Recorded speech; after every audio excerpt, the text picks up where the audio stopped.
So I'm just going to go with the cleaner wax, no compound, and see what happens. It's fairly nice as it is, so I'm not going to try to overdo it.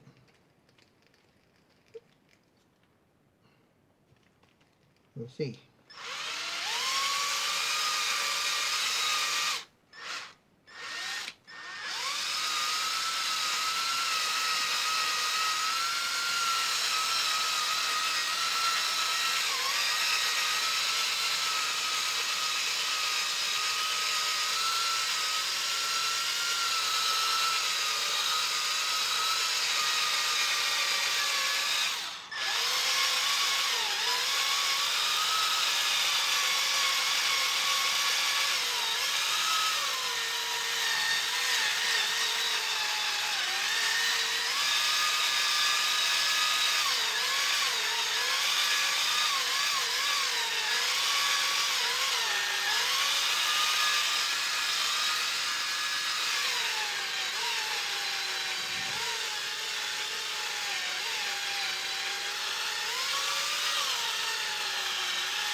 This is the old Simonize wax that I used a long time ago. I put the top of this somewhere now. I don't know where it is, but I'm pretty sure it should be over here somewhere. Maybe not. Take those off. Maybe I can see better. Well, it's just going to go there until I find it. We're going to use one of these white cotton rags to go after that. It's drying up. This is the dry and remove wax. I'm going to take a look and see what kind of surface it left me. I used a very low speed with the drill because there really wasn't that much to worry about on here. I just wanted to spiff it up a tiny bit more, and hopefully it didn't go the other way on me. Alright, it's dried. Let's see what we got.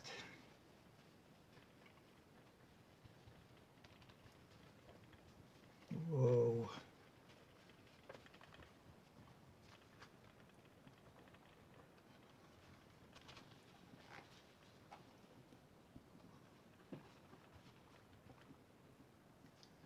Whoa. Okay, took a little dirt off the surface. I'm still going to put spray detailer on it afterwards because that makes it even slicker than this does. Wow, it did a nice job. That old Simonize stuff, yeah. Gotta watch the white residue though. If you don't get it all out, it stays around things.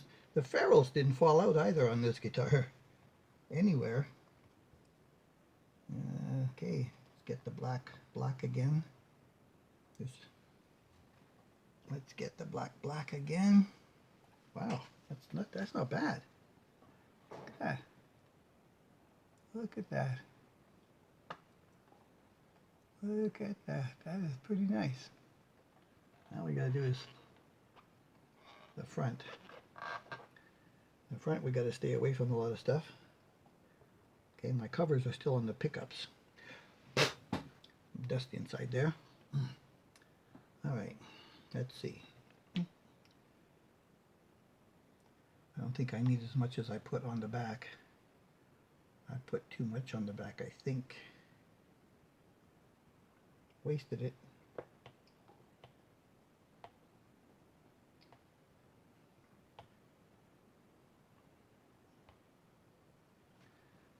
Okay. Let's see what we can do.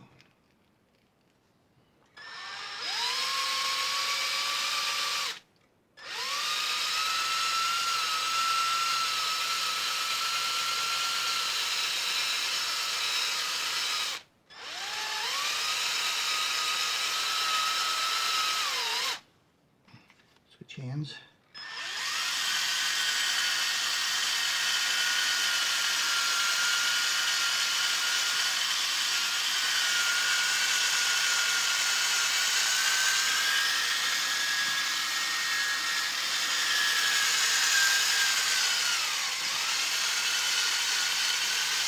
It's always hard to get in here.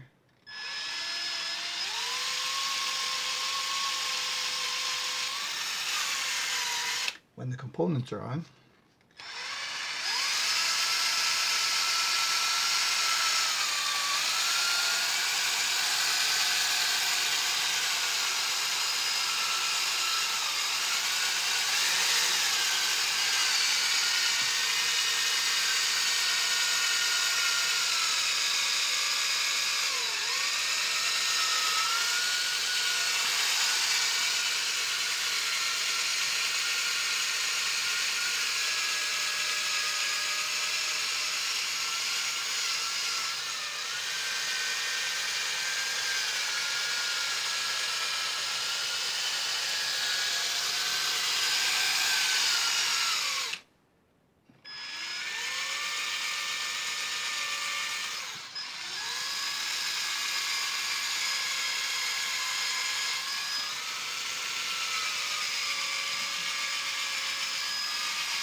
Okay, let's wait for that one.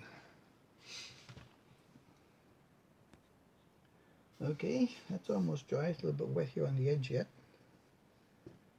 Let's go after that first.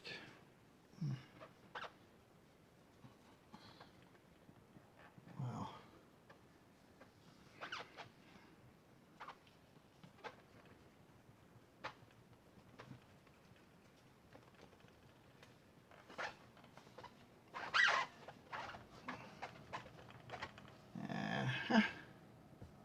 Oh yeah.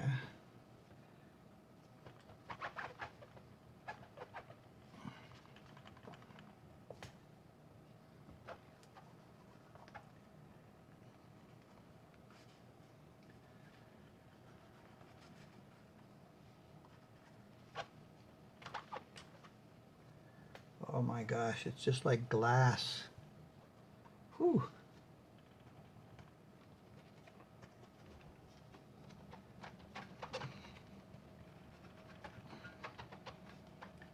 It's a work of art, this resin top.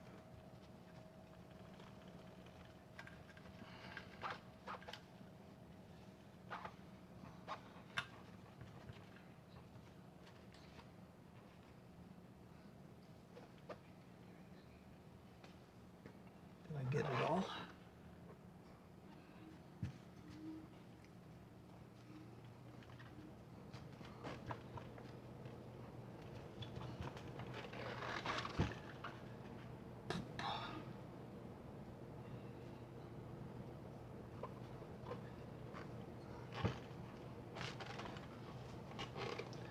I got some in there.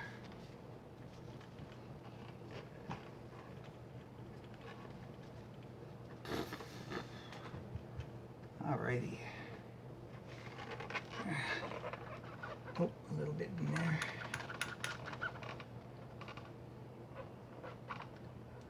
Shine up the black chrome. Wow. Well, let me see.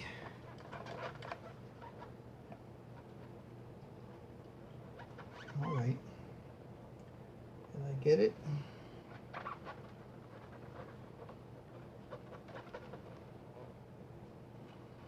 Okay, I think that's it. Not bad. Look at that. Look at that shine. Wow. That overhead light with this light in it. Whew. Just spectacular. Just spectacular. Now I'm going to go get the detailer and put some of that on it. And then that's going to make it even slicker.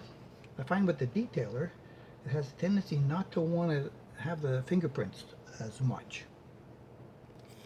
It's the Ultimate Quick Wax from Meguiar's. I'm getting low.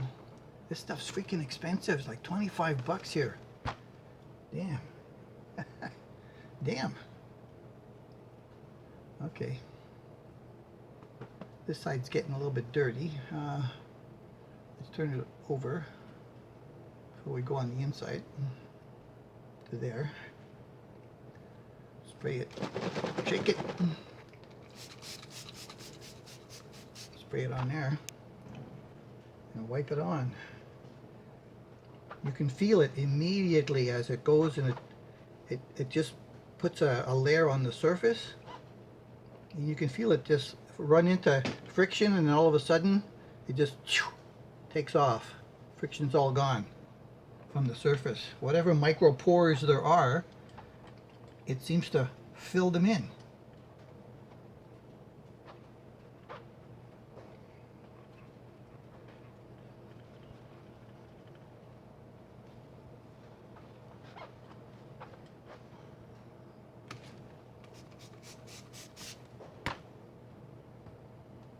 Fall over.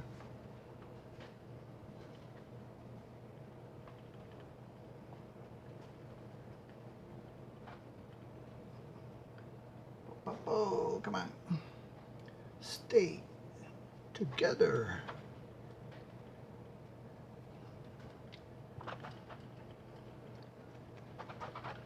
least this doesn't leave all the white residue. You do have to give it a little buffing though at the end.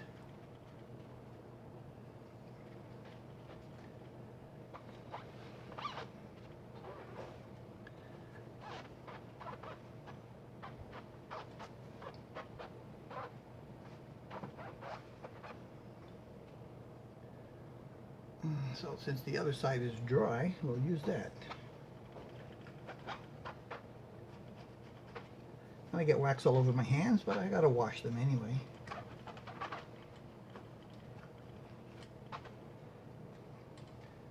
The leveling of the frets will be next. Oh my. I am totally flabbergasted by the finish that this thing ends up with. Doesn't look much different in the camera to you about the shine, but the feel now is, it almost feels like it's wet, or you know, a very light greasing. It's so slick with this detailer.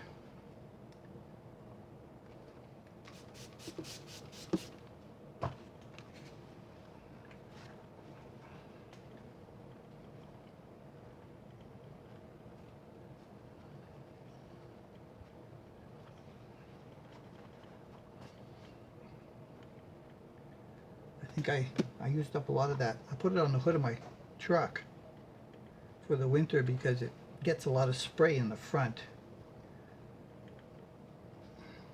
off the roads here from the winter snow and crap, and I had to do a significant amount of winter driving this year compared to what I normally do. I have a student, an international student, that I needed to get around to do things, to move and school and appointments for medicals to meet the government requirements and all kinds of stuff going on here through the winter. Oh, so yes, I had to go out in all kinds of inclement weather. Oh my. Oh my, my, my. Whew. Unbelievable. I've got a lot of pretty guitars. I think this is in the top 2 or 3 of pretty guitars.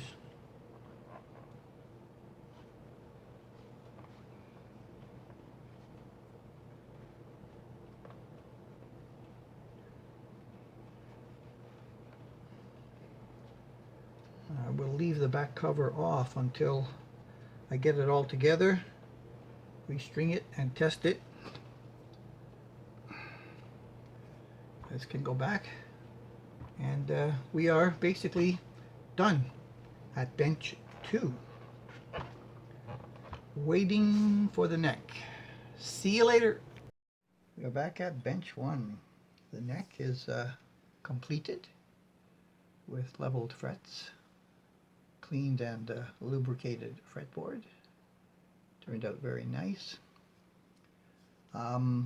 Since these are locking tuners, I was able to stick my lubrication in there, and a couple of these posts were slightly loose, and I'm thinking, why is that? Well, there's a tiny little nut on the back of that holds that gear cog against the worm gear, and they were a little bit loose. So it's a 6.5 millimeter nut, and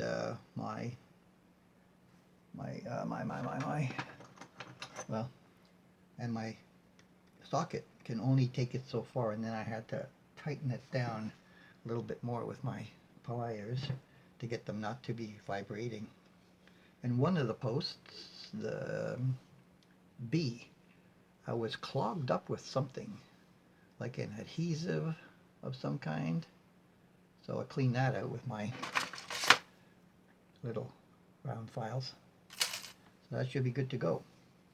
Alright, it's joining time with the prepared body.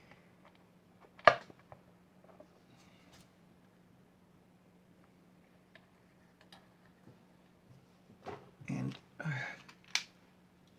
we should be good to go with strings.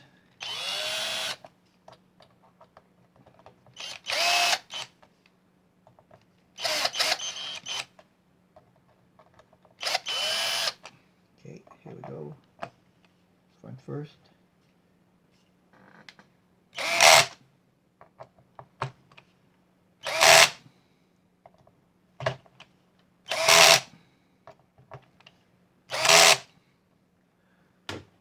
Torque should have been enough. Just going to check. Yep.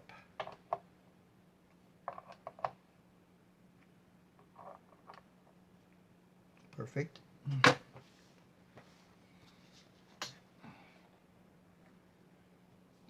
Well, it's starting to look good. I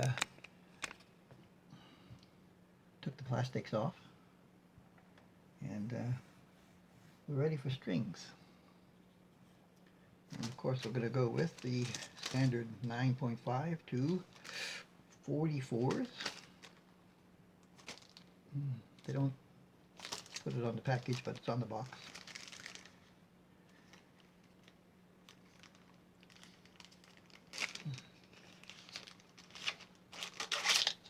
Okay, save that. I'm going to go clean my hands because I don't want to have any oils on anything. Just give me a sec.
Okay, it is strung with clean hands. I use Dawn concentrated dishwashing liquid, antibacterial on top of that. Does a nice job. So now that it's strung, we're okay to replace the knobs. I may have to check the adjustments again because the strings went up a half a gauge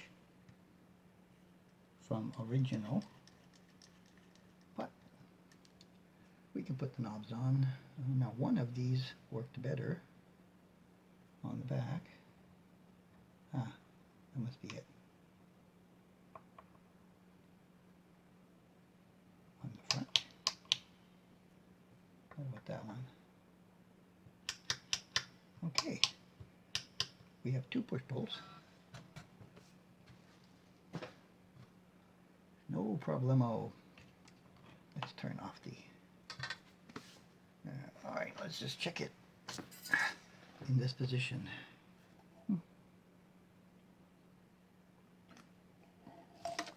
Morning coffee. I've been waiting all night to be able to get to this point. Let's turn it back on then. Let's turn it back on then.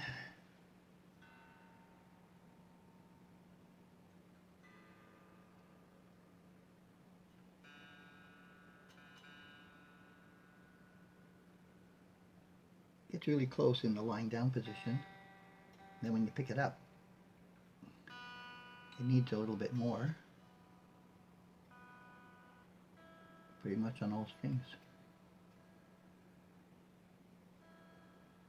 That's because in the lying down position, the weight of the neck is pulling on it, so it gets just that little bit of weight. When you tune it, when you pick it up, all of a sudden, that weight is not there, and you need to just touch it up a few more cents.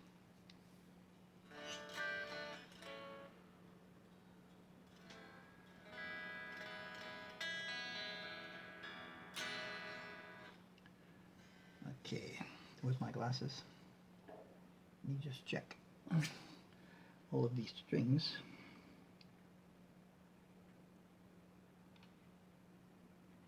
That one's a bit high.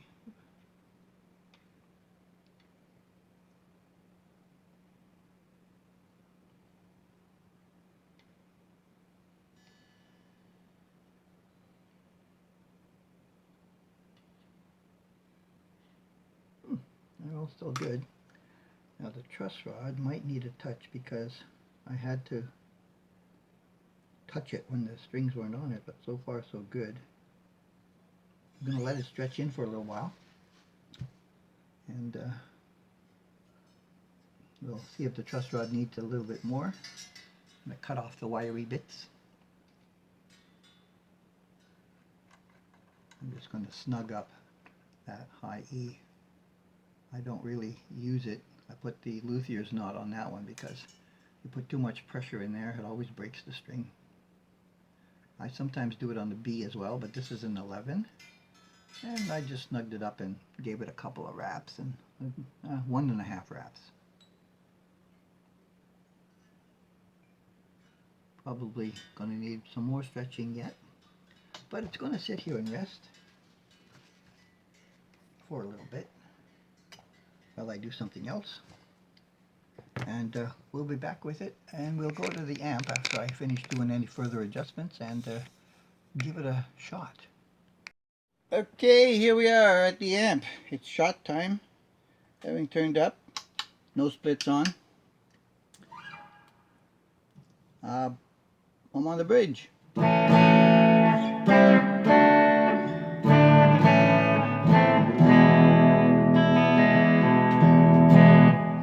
It's nice, but a little bit warm.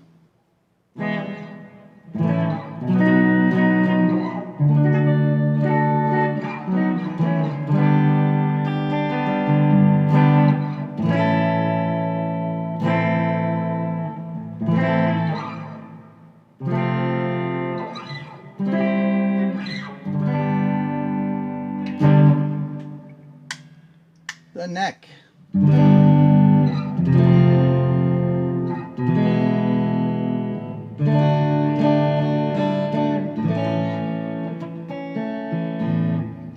very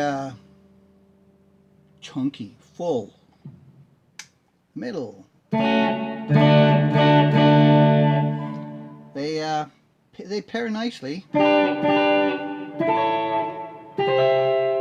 Full, and when you put them together like that, you get just about 6K out of it. And if you pull one, thins.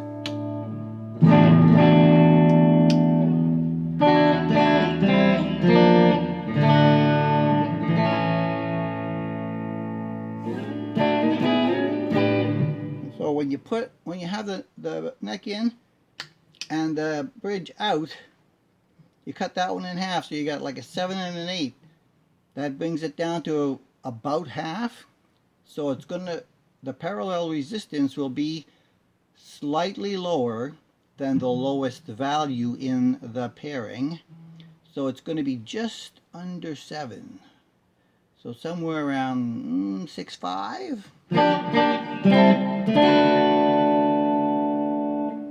And when you do it the other way, this one is now a 4. And even with the 15 full in, the pairing will still be an output in parallel resistance to just under the 4. So it's going to be 3 something, 295. So it clears up very nicely, and the mids come through better. So there's in the middle, right? So there's lots of opportunity now that I've put the push-pull on this one alone and not together. Okay, I'm going to turn on my compressor. Is it going to do the compressor? And my Joyo. And we're going to play some stuff. Don't judge my playing. I just want to start on the bridge. We'll go here.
Okay, so